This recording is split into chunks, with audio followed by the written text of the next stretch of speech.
पहले के टाइम में राजतंत्र था। राजतंत्र क्यों था? क्योंकि राजा का बेटा जब राजा बनता था तो राजा के बेटा ने जिंदगी भर पैसे देखे। पैदाइशी राजा है, पैदाइशी पैसा देख रहा है। गरीब आदमी को तुम बड़ा बना दो, उसका दिमाग घूम जाता है। आज तक पैसा देखा नहीं, अचानक से पैसा आने लगा। तो आप देखिए, छापे पड़ते हैं तो निकलता है 3000 करोड़, किसी के घर में निकलता है 1600 करोड़। तू खा रहा है उसको, कर क्या रहा है उसका, लेकिन वो दे नहीं पाएगा, टैक्स बचाएगा, चोरी कर रहा है। क्यों? गरीब रहा हो। अंग्रेज बहुत चालाक थे, अंग्रेज बड़े चालाक थे, बुद्धिमान थे थोड़े। जो ये IAS IPS होता है ना, सिविल सर्विसेज, राइट?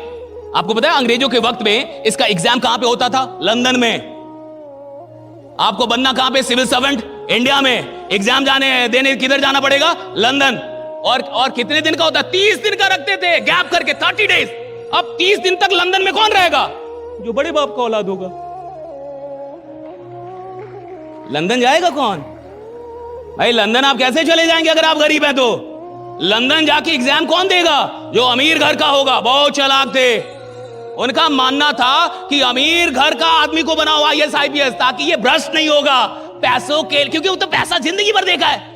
जिसके पास पैसा है उसके लिए क्यों? भैया आप चोरी किस चीज की करते हैं? जो आपके पास कम हो, जो आपके पास ना हो, जो आपके घर में हो उसकी चोरी। आप किसी घर में गए जी और आप चोरी करने गए, और वही चीज है जो आपके घर में प्रचुर मात्रा में पड़ी है, आप भाग जाएंगे उस घर से, घर बदल लेंगे। ये फालतू का टाइम वेस्ट है, राइट? इस घर में कुछ है ही नहीं। हाँ, जो मेरे घर में पड़ा वही इस घर में पड़ा हुआ है, काहे का इधर टाइम देने का?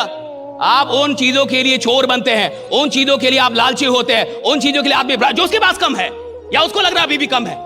अंग्रेज बड़े चालाक थे, वो चाहते थे अमीर लोग ही बने IAS IPS ये सारे जो, और गरीब ना बने। क्यों? गरीब आदमी बनेगा, पावर आ गया, पैसा आ गया तो भ्रष्ट होना इसकी संभावना बढ़ जाती है, इसकी संभावना बढ़ जाती है। वो कहते हैं ना कि आदमी तभी तक कई बार ईमानदार होता है जब तक कि पकड़ा ना गया हो या उसको मौका ना मिला। एक इंसान के चरित्र की सबसे बड़ी परीक्षा कब होती है? जब उसके पास शक्ति आ गई।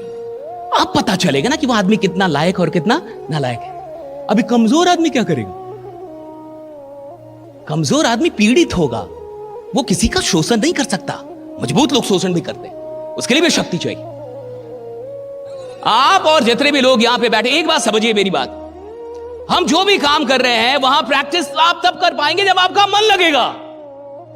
अगर आपका उस काम में मन नहीं लग रहा तो आपको उस काम में आगे कोई लेके नहीं जा सकता। सिस्टम आपको कुछ पैसा जरूर कमवा सकती है, लेकिन अगर सिर्फ सिस्टम के चलते कोई 100 करोड़ का मालिक हो जाता फिर तो बातें कुछ और होती।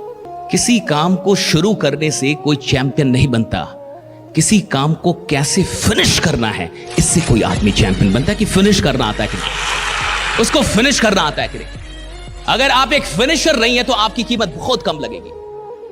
हर आदमी को शुरू करना आता है। Everyone knows how to start. किसी काम को शुरू करना बहुत बड़ा काम नहीं है, किसी काम का अंत करना ये बड़ी बात है। किसी धंधे को शुरू करना छोटी बात है, लेकिन उस धंधे में अंत तक जाना, राइट, उसको कहां फिनिश करना है, कहां तक लेके जाना है, दैट्स वेरी इंपॉर्टेंट। तो मैं चाहता हूं कि आप एक फिनिशर बने और जिंदगी में एक बात याद रखें कि काम शुरू करना तो गरीबों के लिए भी संभव है, लेकिन काम को फिनिश करना ही किसी इंसान को अमीर बनाता है। ये जो अमीरोलॉजी है ना, राइट, अमीर बनने के लिए बहुत जरूरी है कि आप काम को फिनिश करना सीखें, कि आपको फिनिश करना आता है कि नहीं। कहीं जाएं अंत तक रहें, कुछ करें अंत तक रहें। कोई भी काम कर रहे हैं बीच में छोड़ के भागे ना। ज्यादातर लोगों को बीच में छोड़ के भागने की आदत होती है, और बीच में छोड़ के भागने वाले लोग कभी भी अपने जीवन में बड़ी ऊंचाइयों को उपलब्ध नहीं होते हैं। कोई भी काम कीजिए अंत तक लेके जाइए, कुछ सीखने जाइए अंत तक रहिए, कोई कोर्स कीजिए अंत तक रहिए, कोई नाटक देखने जाइए अंत तक देखिए, कोई क्लास अंत तक रहिए। अंत तक रहना सीखिए कि अंत तक कैसे रहना है।